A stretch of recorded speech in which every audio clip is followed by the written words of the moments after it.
фестивали варзишии футзал беш аз 60 кӯдаки аз 4 то 12 соларо аз саросари пойтахти кишвар шаҳри душанбе гирд овард. чорабинии варзишӣ аз ҷониби лигаи касбии футзали федератсияи футболи тоҷикистон баргузор гардид. фестивал дар қасри варзишии шаҳри душанбе бо ширкати масъулин, футзалбозони ояндаи кишвар, мураббиён собиқадорон ва як қатор меҳмонон баргузор гардид.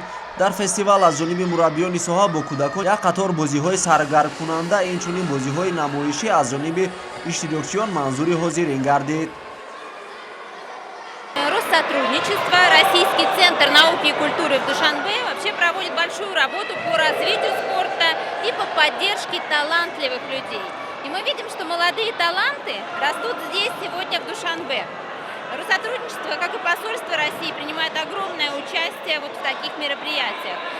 Вы, наверное, видели уже и различные турниры, которые проводятся между посольствами. Почему именно эта идея? Потому что дети – это наше будущее, и многое зависит от них. Завтрашние наши счастливые дни – это сегодняшние трудные тренировки. Поэтому мы решили помочь ребятам, чтобы это было предметно, чтобы это была реальная помощь. А для ребенка, который занимается спортом и стремится стать лучше, стать спортивнее, стать интереснее, олимҷон амагӣ 10 сол дораду аз он меболад ки дар фасли сармо махсусан вақти таътили зимистонаи мактабачагон чунин фестивалҳои варзишӣ аз ҷониби федератсияи футболи тоҷикистон ва дигар мақомотҳои марбута дар пойтахти кишвар баргузор мегардад.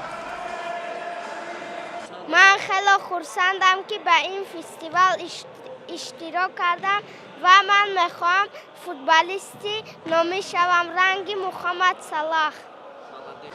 баргузории чунин фестивалу мусобиқаҳои варзишӣ ва дастгирии ҳамешагии роҳбарияти федератсияи футболи тоҷикистон нисбат ба соҳа мебошад ки футболбозону футзалбозони мамлакат пайваста дар мусобиқаҳои қоравӣ ва ҷаҳонӣ иштироки фаъолона доранд. дар охир аз ҷониби лигаи касбии футзали мамлакат ба тамоми иштирокчиён тӯҳфаҳои хотиравӣ тақдим гардид. қобили қайд аст ки соли 2020 дар кишвар соли рушд ва оммавӣ намудани футзал эълон гардидааст. акнун мураббиёни соҳаро мебояд дар самти омода намудани бозингарони касбӣ корро ҷонок намоянд. ҳамзамон футзалбозони мунтахаби кишвару лозим аст масъулияти бештарро эҳсос намуда барои фатҳи қуллаҳои баланд камари ҳиммат банданд.